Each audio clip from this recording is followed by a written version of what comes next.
Hey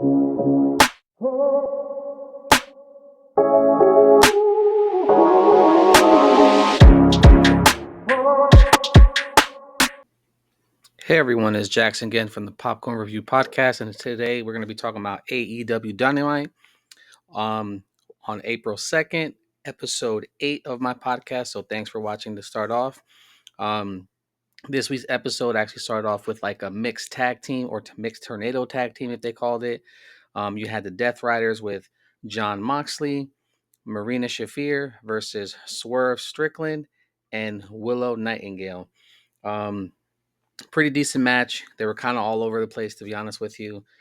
Some spots were very sloppy. Like I mentioned in one of my previous episodes, we don't see a lot from Marina Shafir. Willow definitely has a lot more in ring time from what we know about.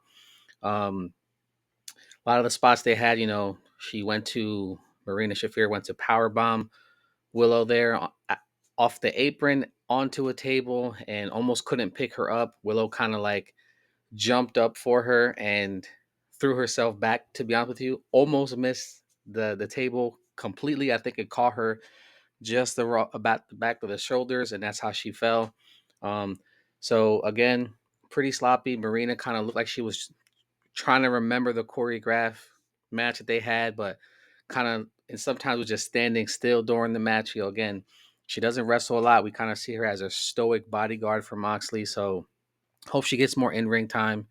um, Willow, I do like Willow as a wrestler. She could be a champion again, like I mentioned beforehand. She has the TNT champion in the past, and she's also been a New Women Strong for New Japan.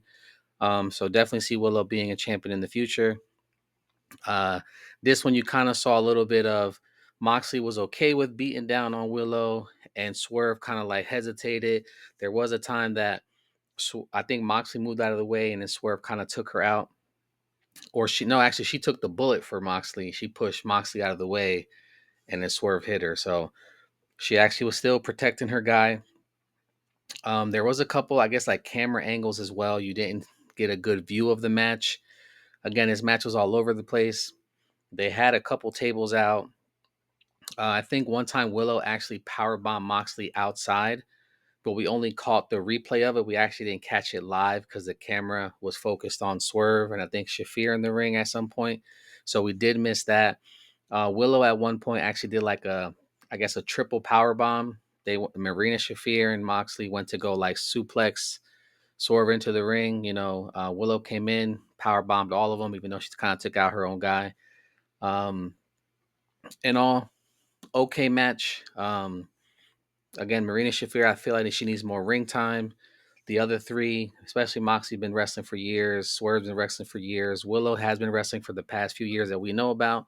She definitely has some more ring time. I think that Shafir needs some more ring time before she can be in big matches like this. I want to see more from her, but she needs some more ring time, to be honest with you. Um, After that match, you did see that Swerve and Willow ended up winning. I think Willow finished it off with a power bomb, so she was just power bombing everybody in this match. She would power bombed her own guy Swerve. So she ended up going on a power bomb frenzy, I should say. Um, Again, they were celebrating at the end. Willow celebrating. Moxie gets in with his weird look, like what the hell happened. Um, from there, he just DDTs Willow and kind of like dips off. So then you see Swerve is upset. He kind of looks at Moxley. He rolls out the ring, and then he's kind of upset, like, what you do to her. Uh, you had a segment later on that you had Swerve talking to Renee, to Renee, and kind of saying, like, this is your husband's fault type of deal, like brought the attention, like, this is your husband. I'm looking for your husband. I'm letting you know I'm looking for your husband. And you kind of saw like Renee's face. She was upset, but she's kind of upset in two ways. You know what I mean? If you're going by the story, she's upset on how her husband's acting. And then she's also upset that Swerve's talking about, like, I'm going to take his head off type of deal. So you can definitely see the disdain in her face. They had Willow in like a medical training room, but when they did a close up of it, it was more of like a little hallway, and the desk was like tilted sideways. So really nobody could fit in that room. I think they just took away from that effect because Willow was selling the hell out of that DDT. So I felt like they should have made it making more of a production to show that she was actually injured. They had her in like like I said, like a little storage closet or something. It was almost like an afterthought. They didn't think about it beforehand. Swerve is already saying that he's going to be looking for Moxley later on. So we kind of break off from there. Then you have a match with Tony Storm, or Timeless Tony Storm, with Penelope Ford trying to get back to her what happened on Saturday from Collision. Um, they have a pretty decent match. Penelope Ford I think we got to see more from her. Like right now, she's kind of like Megan Bane's like sidekick, if that makes sense to anybody. So she is the smaller two out of that group. She's trying to find herself. I feel like she got hurt a while back, if I'm not mistaken. So she's kind of trying to get back into the rhythm of wrestling every week. And they've been showing her a lot. Tag team with Megan Bain last week against Tony Storm and Thunder Rosa. She's had a few matches with Tony Storm, had a few matches with Chris Statline. So they're definitely trying to build her up as a main character. So that's good to hear. Bringing in some of your AEW originals to come back and try to like take over the show. So that's pretty cool. Um, Unfortunately, Penelope Ford did end up losing this match. Um, you know, there was a part in that match that Penelope Ford was getting the better hand, the betterment of Timeless Tony Storm, and she kind of went to do like her licking of the face. She's done it to Thunder Rosa before, and now she's done it to Tony Storm. But Tony Storm kind of like, I mean, the hair was in the way, so we're not sure if she grabbed the lip or the tongue. Either way, looked painful. So she definitely got her back for licking her face and licking her partner last week. So definitely got her back for that again. Tony Storm takes this one, making her looking strong into the before Dynasty. Um, this whole episode was just about building towards Dynasty. It makes a lot of sense. You're about to have a pay per view on Sunday, if I'm not mistaken. Yeah, Sunday. So definitely want to try to build those stories up from there. Another match there, you had Copeland versus Claudio. Again, they're going to be fighting or wrestling for the trios titles. So they're just trying to pretty much soften each other up before the match, showing people some pretty decent matches before the pay per view. Um, Claudio was about to go in there, hit him with the Concerto. The ref stopped it. Um, you've got rated FTR. No, I'm sorry, not rated FTR. You have Cope there, hits him with the low blow. Yeah, it's a bad guy move or a heel move, but just to show you that Edge, not Edge. I keep saying Edge, but Cope is definitely willing to go to the next step and take a shortcut if he needs to take Claudio out. Claudio is a lot younger than Cope there, so he's gonna try to any means necessary to win that match. But again, Copeland took that one, building to Dynasty. Still don't see the rated FTR winning this match. I'd be very surprised if they have them win the card.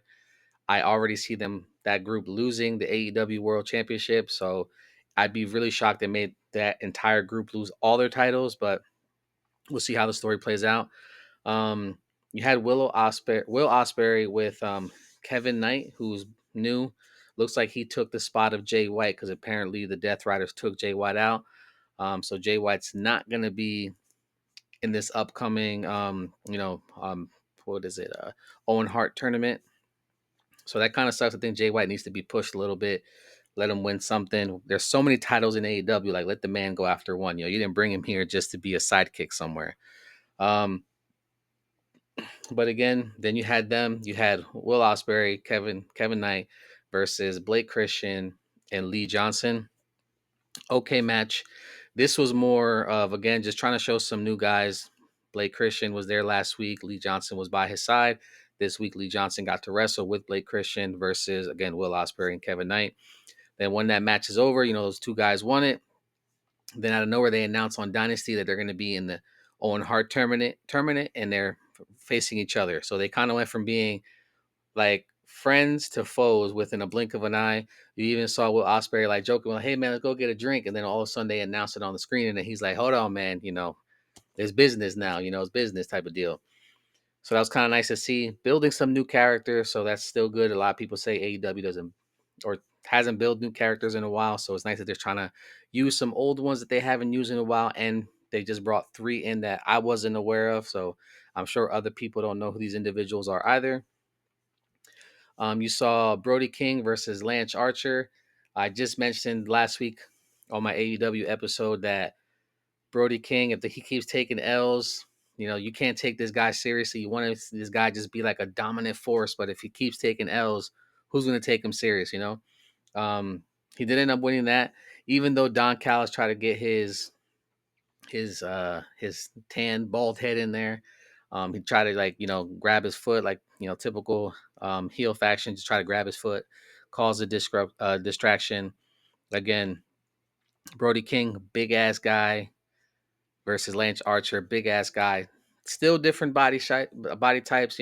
Brody King's still a lot bigger. He might have him maybe by like 60 to 80 pounds, maybe more. Um, so when those guys were in there again, you kept hearing the crowd saying me again, two big guys going at it. Feel like this was a better match. For those two, even though they're pretty big, they both can wrestle. Lance Archer, he's always saying everybody dies, so it's kind of funny. And then I saw him even though he's the bad guy, he kind of leaned over to one of the kids on the side and kind of talked to him, whether he was talking shit or being nice to them. He leaned in and kind of made him part of the show, so that was nice to hear. Um, from there, we did have a segment with MVP um, and Bobby Lashley.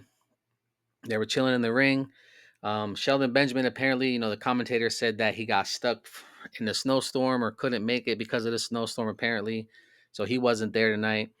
Um, MJF interrupts, comes in. Bobby Lashley looks pissed off again. Again, Bobby Lashley has already said he can't stand MJF, doesn't want nothing to do with him. But MJF was like, hey, Bob, called them Bob, already, showing disrespect. And he tells him, like, it's good business to have me in the Hurt Syndicate. It makes sense. It's good business to have me there. And Bobby's just not having it. He's like, nah, man, I want nothing to do with you. Like, get out of here type of deal. MJF still tries to, looks like he's trying to be like a happy medium for both. Like, nah, man, Bobby, chill out. No, MJF, chill out. He's trying to bring these guys together. But unless they're going to have MJF feud with Bobby Lashley, and then from there they're gonna break off and go to their own story. It looks like MJF's been like in a couple different stories. He's been with Hangman. He wrestled Jeff Jarrett when he came back. And then he wrestled Dustin Rhodes. So he's been wrestling different people. He's not in a title match picture right now, but they're definitely using MJF trying to get those viewers back since he's been back. Again, Bobby Lashley wants nothing to do with MJF. Then you have, MJF's like, nah, I understand. Kind of wipes his hand and then, dips off, leaves. Then you see like Brian Keith and the Big Redwood come out. Got confused the New York Minute, but had the Big Redwood come out. Um, Bobby Lashley and MVP are walking out. You kind of saw Brian Keith went like face to face with MVP. And you kind of saw Bobby Lashley like walk up to him and try to get in his face, kind of towers over Brian Keith a little bit. And then you see Big Bill come from the corner of the camera and he's towering over Bobby Lashley again by like maybe a foot. If not, I think he's like 7 feet tall. So he's towering over. He kind of tells Bobby, hey, how don't you have a seat and watch what we about to do? They went to the ring, had a squash match, wrestled some local wrestlers, just trying to get some airtime. I think they wrestled Top Flight the week before. They wrestled these two guys now, beat them within a couple minutes, and then you got Big Bill. Pretty much is like, you saw that. Now let's run it back. Let's us two versus y'all. Don't know if they're gonna push this for Dynasty or maybe wait till the next pay per view. Those guys are definitely gonna get into it at some point. Bobby kind of backed down a little bit from Big Bill when he got into his way. This was a better segment, to be honest with you. You didn't have them interact too much verbally. Like I mentioned in the last episode for AEW, MVP destroyed Brian Keith and Big Bill, just completely destroyed him on the mic. So it makes a lot of sense that this is more of just action, talk a little bit, and then just split up. Bobby Lashley and MVP was like, yeah, we'll see it. And, MVP was about to talk, and then Bobby Lashley was like, no, we'll talk about this later. So they're definitely going to get into it at some point. Makes a lot of sense. Again, don't see let's play this. I don't see the Hurt Syndicate losing to Big Bill and Brian Keith unless MJF costs them the match. So, and that could be the feud between Bobby Lashley and MJF. That sounds pretty good to me. Just clicked in my head right now. That could be an issue right there. MJF is like, well, if you don't want me, y'all can't have your titles type of deal, and forces them to lose, and that kind of be in the good graces to get them back with, Brian Keith and Big Bill to get back with Jericho. Now the three of them all have titles, AEW Tag Team, and you got the World Ring of Honor Championship in their learning tree. So makes a lot of sense there. We'll see how it plays out. Dynasty is coming. Don't know if all these matches are going to end up being on Dynasty. You are going to see what's it called? Swerve versus Mox. Hopefully, Swerve takes that one. We'll see what AEW has planned for Dynasty. I feel like Tony Storm should beat Megan Bayne, but again, we'll see what they have in store. If something's wrong with Tony Storm's contract, or maybe she's going to be doing in a movie or a TV show, maybe they might give it to Megan Bayne. So they don't think that she deserves a shot. She's still kind of new. I think she's only been there for maybe 2-3 months, if that. But they are making it look really dominant, so we'll see how they play it out.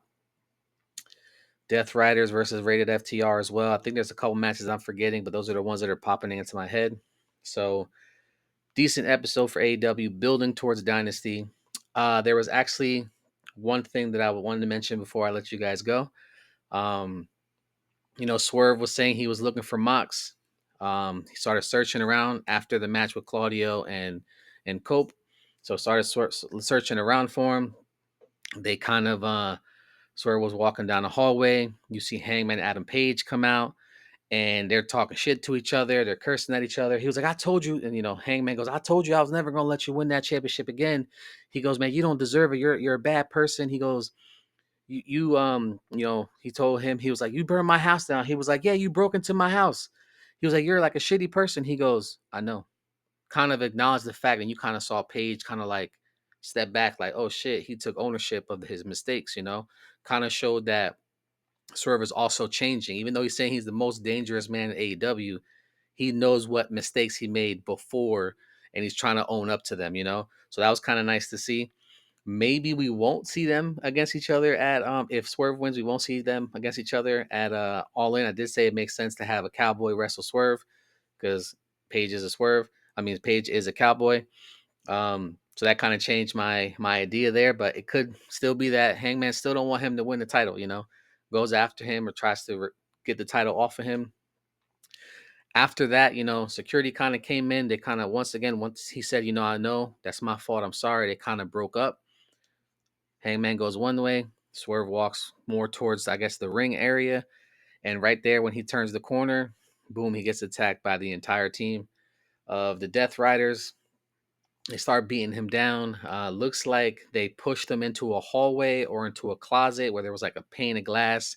Heard the glass shatter. And then you hear Mox says, hey, take him to the ring. And I think he's told Yuta or somebody to grab the glass and bring it to the ring. So they kind of like started beating him down, toss him into the ring. Then you see they kind of poured poured the glass on the ring, how they do with the thumbtacks. Either suplexed him or slammed him down. And then Swerve gets up at first with all the glass on his back. And it looked like he was in pain, and he just starts laughing at Moxley and the guys. And they just look at each other like, what the hell's wrong with this guy?